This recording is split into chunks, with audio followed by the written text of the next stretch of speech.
Olá pessoal, tudo bem com vocês? Vamos falar sobre a Via, vídeo de atualização semanal, uma semana que terminou muito vermelha, para todos os mercados e também para o Brasil. A começar quinta-feira, no nosso feriado, o EWZ já dava sinais de que o negócio não ia ser mole, que não ia ser fácil. Então vamos lá, fiz a atualização da Magalu, agora é da Via, para vocês ficarem atualizados para a semana, atualizações semanais para quem é novo ou novata aqui no canal, pessoal, toda semana. Eu tento atualizar as ações mais populares, Sanepar, Itaúsa, Via, Magalu, dentre outras tantas, Copel, BB Seguridade, Banco do Brasil, enfim, eu tento sempre colocar essas atualizações Taesa, Transmissão Paulista, para vocês com certa regularidade.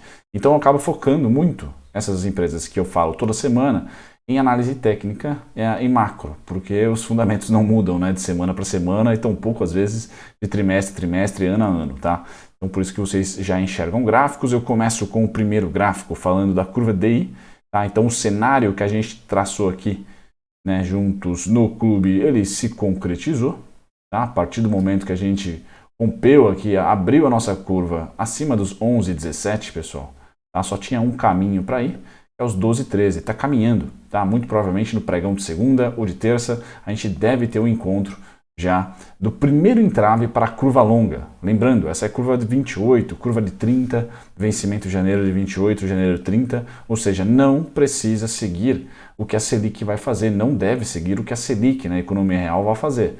O Banco Central já contratou 12,75, Então já vamos para 2022 para 12,75, está contratado já, mas a curva longa não necessariamente, tomara que não vá. Eu estou colocando para vocês que ela vai se segurar aqui entre 12,13 e 12,32 num primeiro momento. Vai olhar para o cenário internacional, vai olhar também para o nosso aqui doméstico, Algum risco fiscal deve acontecer até as eleições se apertarem um pouquinho mais, E aí se tiver algum risco fiscal, na minha opinião, a gente pula para cá, Outra coisa que está muito conectada, que não é só risco fiscal, então, que pode abrir essa curva, Não é a crise global, mas sim o petróleo, O petróleo é um grande cara que pressiona a inflação e pode fazer esses juros ir mais alto ainda para tentar conter de maneira mais veemente a inflação que vem do petróleo, embora eu acho que a Selic não consegue ter muitos artifícios para conter a inflação do petróleo. Fato é que a níveis atuais, pessoal, com o carry trade do jeito que está, Selic alta pra caramba e ninguém fazendo competição para o nosso Banco Central, ou seja, não temos nenhum outro juros real pagando o que a gente está pagando aqui no Brasil, a Selic sim bate, não na gasolina, mas sim no dólar, Ela consegue trazer mais dólares para cá, para o rentismo, para aplicação em CDI, e isso faz com que maior oferta da moeda, o dólar caia. Qual o problema que nós tivemos na sexta-feira, pessoal? O dólar subindo 4%, indo para 4,80, e o petróleo se mantendo acima dos $100. Então a gente tem que torcer o seguinte, para essa curva ficar comportadinha e a gente começar cada vez mais a acelerar compras em small caps, por exemplo, porque está chegando no fim do ciclo de alta da curva, o ciclo de abertura da curva, a gente tem que torcer para o dólar arrefecer.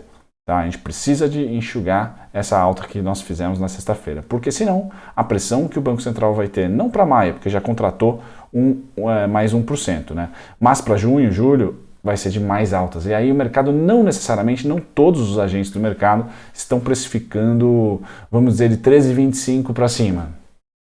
Me parece que até 13,25, por isso que eu coloquei para vocês aqui uma banda, uma margem de erro, até 13,25 eu acho que o mercado não vai dar sustos. A gente vai renovar mínimas nas small caps, a gente vai renovar a mínima na Via, por exemplo, na Magalu, mas não vai muito longe, porque realmente o ciclo está chegando ao fim. O problema vai ser fiscal, certo? Se tiver um auxílio, alguma coisa, ou por exemplo o mercado já está precificando aí esse reajuste de 5%, mas vamos supor que venha 10% dos servidores, ou algo que não esteja no radar, certo? Então Brasília aqui seria o primeiro risco e principalmente se as pesquisas apertarem, se de repente a situação, o governo enxergar que tem a possibilidade de ganhar mais votos para fazendo tal política, benesses, vamos assim dizer, que é, pessoal, algo constante em anos eleitorais, então não vai ser surpresa, mas o mercado sempre faz preço. Então esse é o risco 1 desse segundo trimestre, na minha opinião, e o risco 2 é o dólar. O risco 2 é o dólar.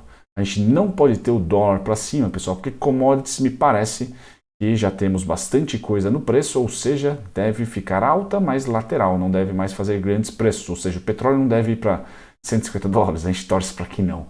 Tá? Já trouxe vídeo da Petrobras, deixa nos cards para vocês verem aqui a minha tese de petróleo, que é sim uma tese inflacionária, tá? Mas consistente nos preços atuais, não renovando novas máximas, né? Assim espero. Esses são os riscos, então, pessoal, que acabam batendo na via. Tá? E sexta-feira foi um dia, eu trago para vocês aqui o índice de volatilidade, né, o VIX, que ele subiu 25%, pessoal. Então ninguém sobreviveu. Tá? Sexta-feira ninguém sobreviveu. Fazia muito tempo que eu não vi o VIX subir, sei lá, mais de 20% no dia. Tá? No dia. Maluco isso. Tá? Maluco o gráfico do VIX. Ele começa a se aproximar aqui, tá, das máximas quando começou o conflito entre Ucrânia e Rússia. Tá? Então, sim, né, foi um dia para se esquecer, sem dúvida nenhuma. Tá? Vamos lá. Eu tenho falado para quem me acompanha na carteira, para quem é membro do canal, acompanha os vídeos semanais da minha carteira de investimentos, pessoal, eu tenho falado que com os meus estudos, não digo avançados, né, mas já, de certa maneira, aqui na metade do livro, né, todo do Lee Lowell, de opções, eu vou começar a startar a minha experiência com opções com venda de puts, né, bem fora do dinheiro. E eu acho que se você quer ter a empresa para o longo prazo, tá, vender put fora do dinheiro, você tem a chance de remunerar o seu capital na venda da put, tá, bem na hora da venda, você recebe uma graninha e contrata a obrigação. Caso na data de vencimento o preço de strike que você colocou seja violado, ou seja, as ações estejam abaixo do seu preço de strike, que você tem que comprar, você tem que honrar, tá, com a sua put, tem que comprar as ações. Então, se você gosta de alguma empresa de varejo, tá, ou de tecnologia que está caindo, pessoal, a curva de juros me diz que vai continuar a cair, mas não muito, tá, por pouco tempo. A gente já está em um ciclo final aí, e quem sabe a gente consegue domar aí o dólar e também o petróleo, seria ótimo. O minério já está fazendo a parte dele. Tá? Então tem coisas acontecendo já que podem marcar maio, por exemplo, o pico da nossa inflação. Torcemos muito que isso aconteça. Tá? Então, por exemplo, uma estratégia seria aqui de venda de puts, por exemplo, da Via. Tá? Eu teria strike em 2,47, ou um pouquinho abaixo de 2,47, um pouquinho acima, enfim, porque é o próximo suporte que eu tenho, dos suportes que eu sempre passo para vocês. A Via, ela responde muito bem aos nossos pontos. Tá? Então, ao invés de somente cadastrar a sua ordem, tá, no seu home broker, na sua plataforma de ações, né, para você comprar limitado, ali, uma condicional, se o preço vier a 2,47, por exemplo, a minha estratégia, não é uma recomendação aqui, pessoal, a estratégia que eu faria, por exemplo, tá, eu cadastraria essa ordem por quê? Porque eu posso cadastrar ela, não sei se é sua realidade, no lote fracionário, certo? Opções não existe. Lote fracionário. A partir do momento que você vende uma put, você tem que comprar, caso o preço da put venha a ficar abaixo, na data de vencimento, ficar abaixo do seu strike, abaixo aqui do seu strike, você tem que comprar 100 ações. Tá? Que seria aqui no caso R$247. Mas eu não sei como é que está o prêmio das opções da Via. Tá? Mas você já coleta um prêmio aqui no ato da venda, certo? E aí, caso ela venha a bater aqui e fechar abaixo na data de vencimento, você tem que honrar. Tá? E aí você compra, já sabe, já deixa a graninha separada, você compra as ações, deixa a ordem cadastrada, você vai num combo aqui de compras na Via. Qual que é a vantagem de você utilizar opções se você está com um cenário igual ao meu, que a curva vai abrir essa semana, principalmente no começo da semana, segunda e terça, ela deve abrir um pouquinho, tá? Até os 12h25, ali eu coloquei para vocês, 12h33, né? Ela deve abrir, o que pressiona a Via. Tá? Então eu tenho o cenário base, tá, que a Via vai cair, certo? Por isso que eu falo de opções fora do dinheiro. Então vender put fora aqui, bem fora, né? Tá 3,14, fechou. Tá? Vender abaixo dos 2,47, por exemplo, 2,50, tá? Porque você está acreditando que ela vai chegar lá em algum momento. Tá? E lógico, só venda put a seco se você quer a Via para o longo prazo. Tá? Não faz sentido nenhum aqui no canal, principalmente, que mais investidores do que especuladores, você especular com venda de put a seco. Né? Pode doer bastante. Tá? Então você tem que querer ter ela para o longo prazo. Acho que faz sentido, creio não, é o meu cenário base que ela sofra mais um pouco devido a essa delicadeza aí da curva de juros ainda ter aí mais uma semana, duas, quem sabe mês de abertura de estresse, para depois a gente começar a falar de um movimento nas small caps, não mais de tendência de baixa. Começar a falar já daqueles M's e W's certo? Sem sair muito do lugar lateral, né? Começar a enxergar que a sua varejista, o seu e-commerce, a sua tech começa a chegar em um platô, tá? É isso que eu imagino, é isso que eu gostaria que acontecesse, inclusive, porque vai bater com o cenário que eu tenho para a semana, tá certo? Vamos cobrar o que aconteceu na semana seguinte, tá certo? Mas eu tenho esse cenário para os juros, logo para a Via, e os pontos pessoal, eles não mudam, tá? Porque a Via está respondendo tão bem aos pontos, e, bom, eu tenho 2,47 como próxima parada, você já deve ter entendido. 3,56 principal resistência, o 3,17, como ele fechou em cima aqui, pode ser suporte a depender da abertura de segunda, mas se abrir abaixo vai ser resistência.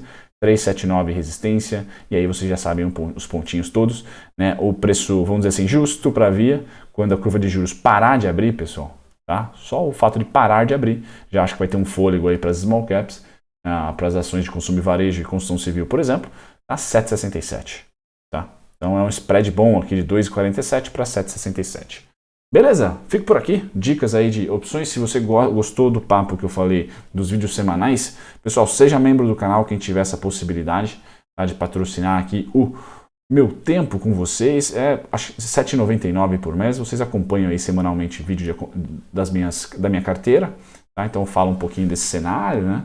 E vocês têm ali os suportes e resistências para o índice na base semanal, para quem é especulador, tem relatório, newsletter semanal e os meus trade ideas, tá? As ações que eu estou de olho em especular, que cada vez mais vai ter opções, tá? Eu falei bastante de opções no caso da Qualicorp nesse vídeo dessa semana para o pessoal que é membro, certo? Um grande abraço, tchau, tchau!